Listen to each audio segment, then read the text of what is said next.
Welcome to Beautiful Work, Beautiful Life. I'm going to ask you a question right off the bat as we start this episode.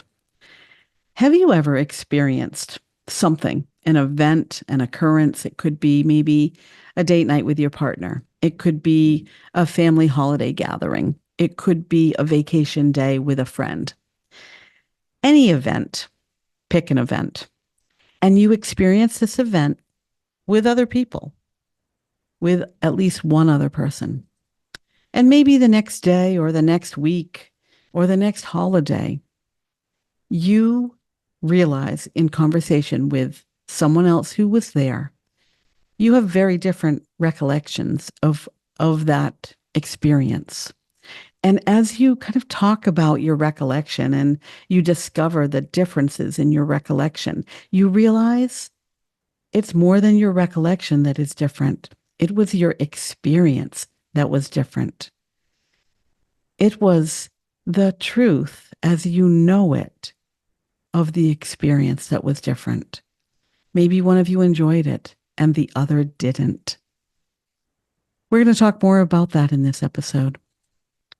So let me take a minute and introduce myself, just in case this is your first episode that you've never listened to Beautiful Work, Beautiful Life before. I am thrilled that you are here, whether you've been listening to us for years or you are new in this space with me. I am Laurel Boivin, co-host of Beautiful Work, Beautiful Life podcast. Laurel Holland, my co-host and podcast partner, my friend, my colleague, my mentor, she will be back next week. But today, it's just me and you. In addition to being a podcast co-host, I am a life and leadership coach and a speaker and a small business owner. Laurel Holland is also a life coach and an author and a business owner. You will find all of our contact information, more information about each of us individually, and our businesses in the show notes. So check that out if you're curious about the work we do and what we offer. So today's topic, the path of truth. When I think about truth, I right away go into honesty. But that's not exactly what we're talking about today. But I can't help but think about as we grow up, when we're children and we're being parented and we go into school and we're in our teachers or our school leaders or even our coaches or our Girl Scout leaders. The adults in our lives often instill upon us that truth is a virtue, and lack of truth or dishonesty is not virtuous at all. But the truth we're talking about today is not the path to honesty. It's the path of truth. Let's talk for a minute about subjective truth. The example I gave, the question I asked at the beginning of the episode, that's a great example of subjective truth. That subjective truth is something, it's the truth that I individually experience. It's personal. It is my truth. And I mentioned subjective truth because that's somewhat what we're talking about. That my truth is mine. It is not a global honesty type of truth. It is my truth according to me. It is my values, my beliefs, my truth. It's a personal truth. Maybe you're going to call it an authentic truth. And this type of truth is not global. It's not communal. It's not for the masses. It is an individual truth. It's a more spiritual truth. It's a more existential truth. It's a more essential truth. The path to truth, a path to truth, is being true to yourself. It's all about living in alignment with your core beliefs, your values. It is an inner sense of self. Your truth at the core is who you are at the core. So, this truth and the path of truth, it requires self reflection, introspection. It requires courage. It requires voice and visibility, respectfully, of course. It requires authentic self expression. It requires you to know and potentially disregard, with respect, I want to caution, external expectations and societal norms. Now, this is hard. How can you live in alignment with your core beliefs, values, who you are at the core? How can you be that person if you are afraid or driven or controlled by external expectations and societal norms? Now, I'm not suggesting for a minute that you ignore societal norms or other people's expectations if it's harmful to that other person or if it is disrespectful, right? However, your truth, the path of truth for you, is up to you. You get to decide. I'm going to share an example of my own life here. You know, as I was preparing for this episode and I started recording and I stopped recording and I started recording and I stopped recording, which I do from time to time, I started to think about how can I give an example of an experience in my life where I had to choose the path of truth, my truth, regardless of external expectations and societal norms. So I want to give this example. Bear with me. I haven't talked about this a lot on the podcast or in public. But my first marriage was an interracial marriage. I grew up in a family where in a town, in a family where the culture and the religion and the race was very much the same. Not a lot of diversity in my home life as a young woman, a young woman. I went to college and things changed. I met people from other races, other cultures, other belief systems, other religions. And I fell in love. And now I married a man who was Black. And I raised my children in a interracial family.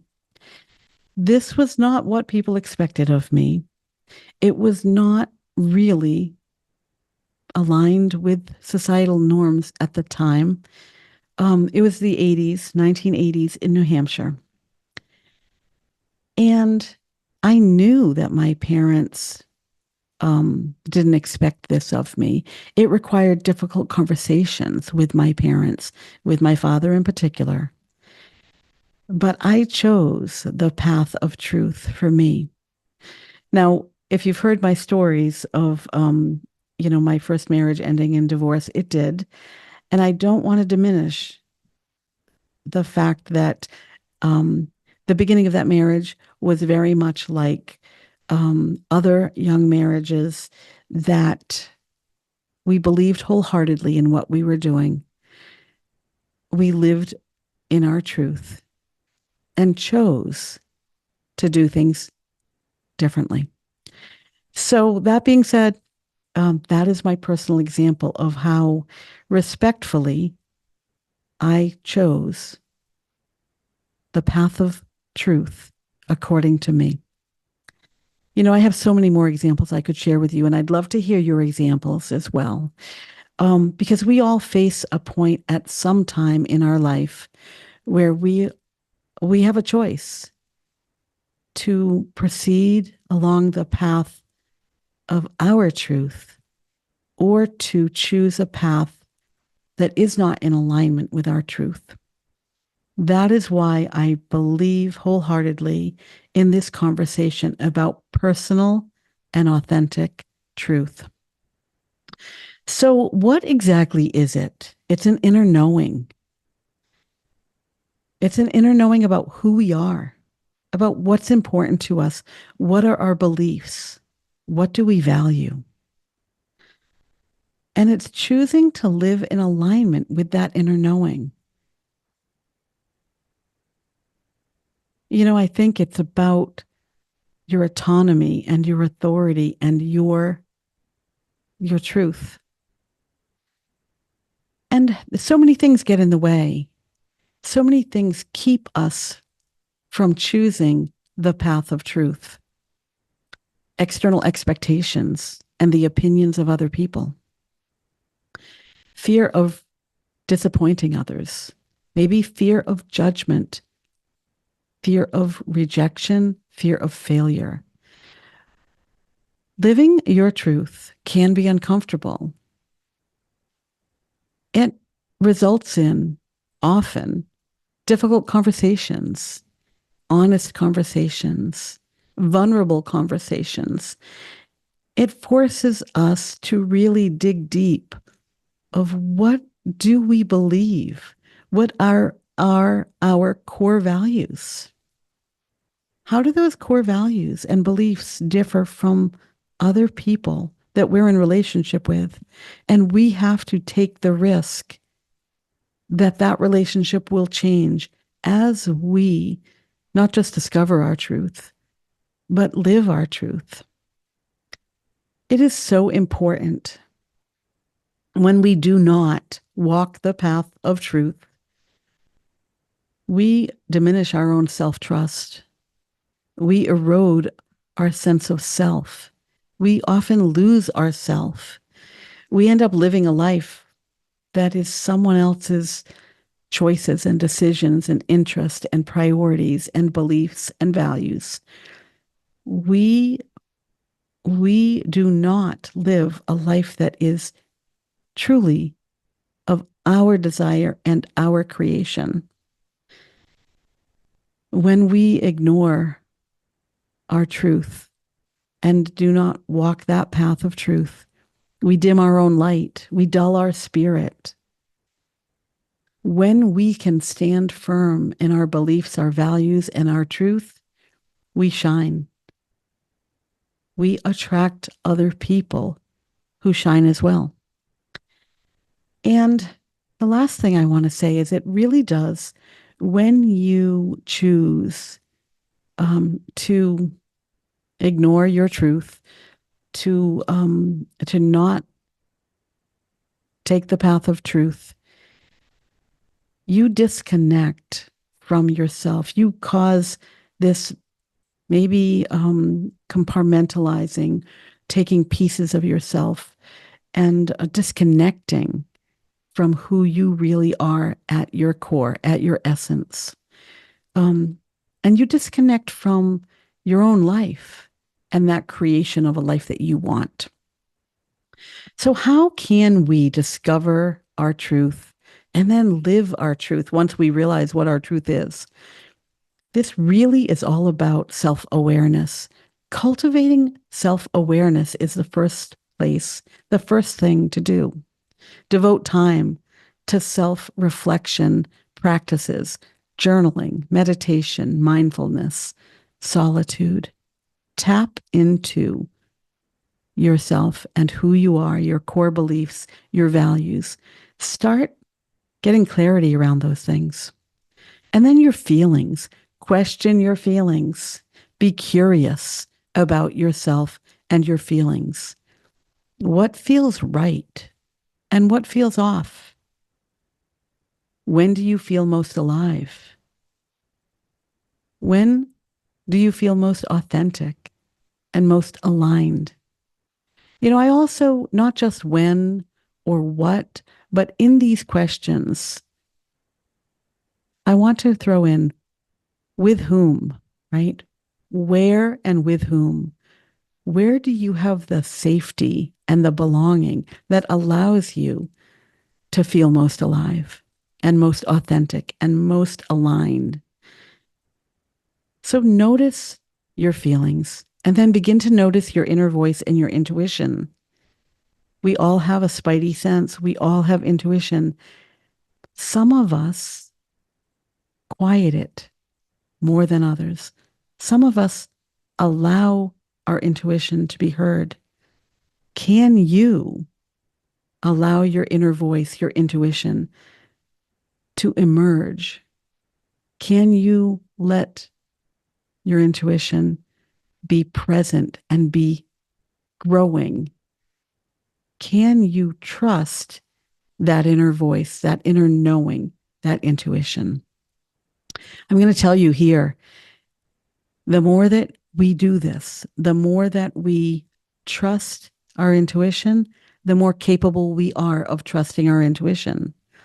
The more that we can feel authentic, the more authentic we are. So begin with self-awareness, devote time for reflective practices, allow your inner voice and intuition to grow and guide you, and then be willing to adjust or change course when you know you're not in alignment with your truth. Your truth changes over time. We are ever evolving beings. In our humanness, often we hold on to something that worked for us at a prior stage, at a prior time. But in our becoming and evolving, we really need to allow ourselves to change and grow and transform and evolve. Allow that with grace. And then be courageous. Practice living with courage. Be brave. Acknowledge your fear. Call it out, name it by name, and move forward in spite of it, knowing that the path of truth will not steer you wrong. So I just want to leave you with a couple more thoughts that this path of truth, discovering your truth, living your truth, this is not a one and done activity. It is not something we can check off a checklist and put behind us. It is a continual, lifelong practice, no different than our becomingness. We are ever changing, ever growing, ever evolving. So check in from time to time and course correct. Allow yourself grace to acknowledge when something is no longer working for you, when something is no longer true for you. Let it go and move forward in a new way, in a new truth. Realign when you find yourself out of alignment. And by doing that, we honor who we are. We honor who we are in this present moment. We honor who we were in a prior time, a prior moment. We honor who we are becoming. So honor your change and growth. That is everything I have for you today. I really hope this episode inspires you to take time to reflect, to explore, to discover your truth.